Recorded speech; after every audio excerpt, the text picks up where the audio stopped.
Chapter 460. Discerning the sexual desire directed toward him had been such a frequent experience for Kishir that it was difficult to keep count.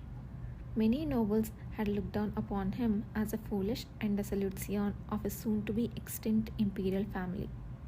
They treated him as if he were a perishable fruit that must be consumed before it rots away. Of course, Kishir was well aware that the world didn't only consist of such sticky desires, and that there was no need to be overly concerned about them. But knowing and feeling are two different things.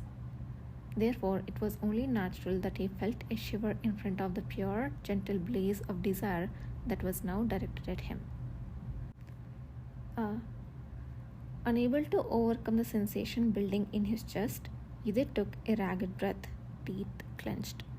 He opened his eyes and warmth flooded the corners, as if he shed tears.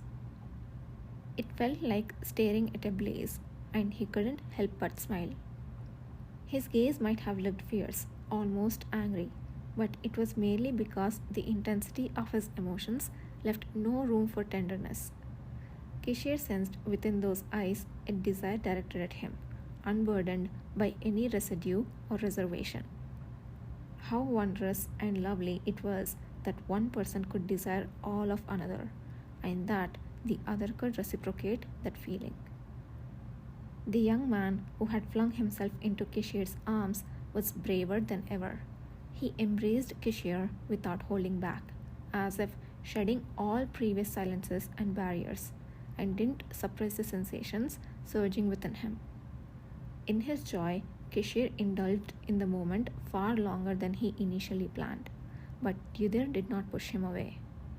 Though occasionally he'd furrow his brow in apparent confusion, or hesitate and flutter his hand afterward, he would invariably pull Kishir close and return the embrace. It felt like a representation of the relationship that had always existed between Yudhir Ale and Kishir Lahore.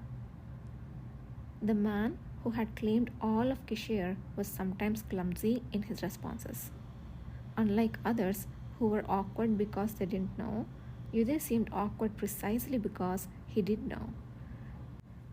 Even now, despite appearing to understand what would happen next and how bodies would unite, he couldn't hide his discomfort and hesitation when their faces were close, engaged in intimate exchange. When he was kissed and sucked the tip of the breast, and as he moved downward to lick the slender belly and navel, the reaction was so intense that for a moment he thought Yudhir might not like it. If Yudhir hadn't immediately wrapped his arms and legs around him to pull him close, he might have actually paused for a moment. Kishir had suspected this before, but Yudhir Ale was incredibly sensitive. For someone who could navigate life without sight by relying on other senses, it was perhaps natural that his sense of touch was also heightened. Watching Yudhir gasp and press his lips against even the places he touched without sexual intent made it impossible for any thoughts to string together in his mind.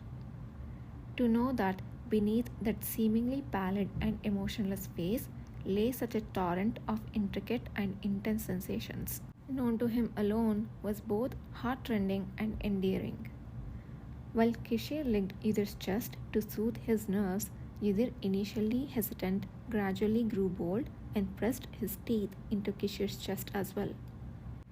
When he licked Kishir's lean, sinewy wrist, Kishir reciprocated by running his hand down Yudhir's arm. If one kissed the other's stomach, the other would also press his lips to the stomach in return.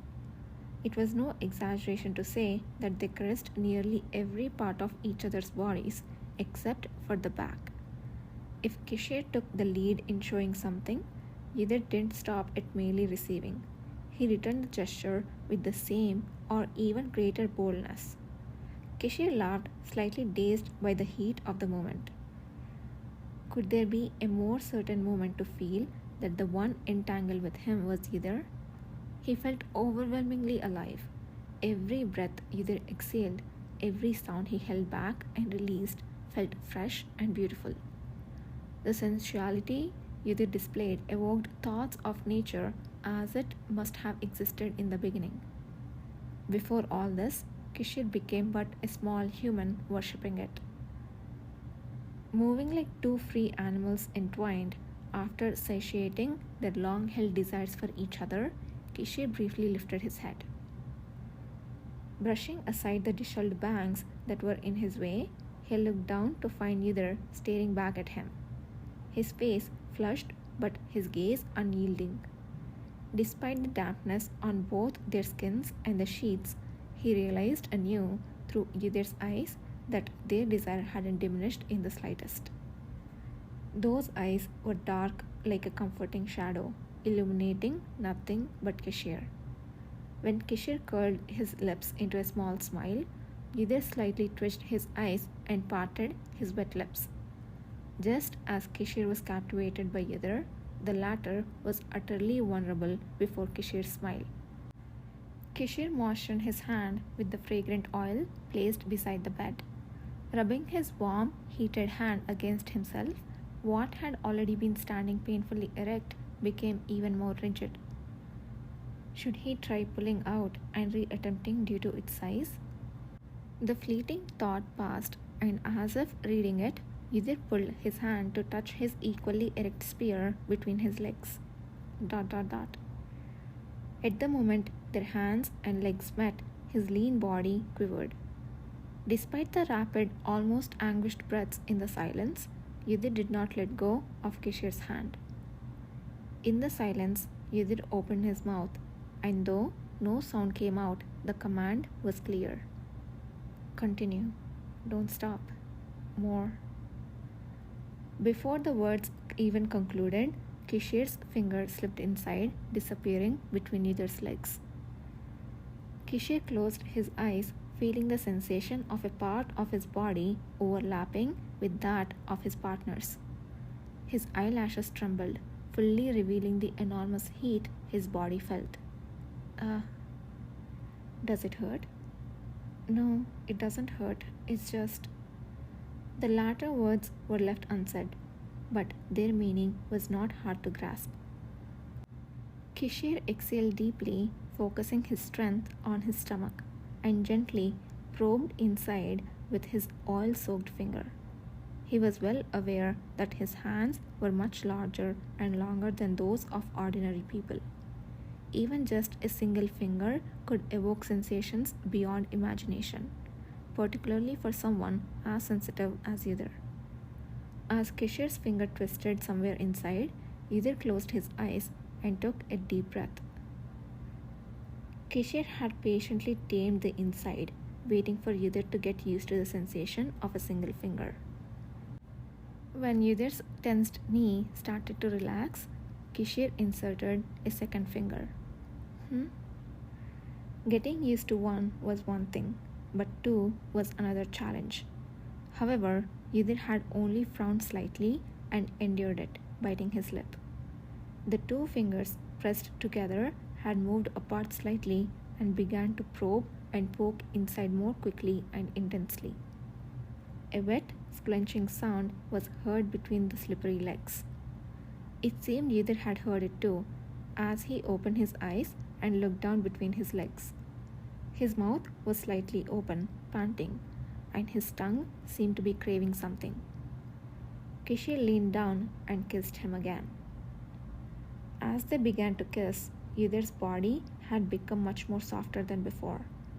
As he relaxed more quickly, the fingers could also probe more boldly. Kishir had deliberately synchronized the movement of his tongue, which was delving into Yidr's mouth, with the movement of his fingers. At first, the sensations from above and below felt different, but as they continued, the two sensations began to merge, reducing the discomfort. Pain and pleasure were all about perception. Kishir hadn't wanted to cause any pain to the one he desired more than anything in the world. Every time his tongue delved in, his fingers did the same, and when he sucked and pulled out, the fingers also gently withdrew. As they continued this rhythm, the tension in Yidr's eyes had almost disappeared. The playful movement of the tongues taking and giving made Cashier happy every time it brushed against a sensitive spot.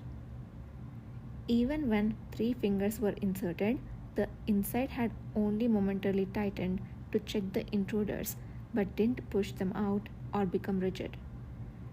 Even though either was an omega, he fundamentally had a male body, so penetration would have been incredibly challenging.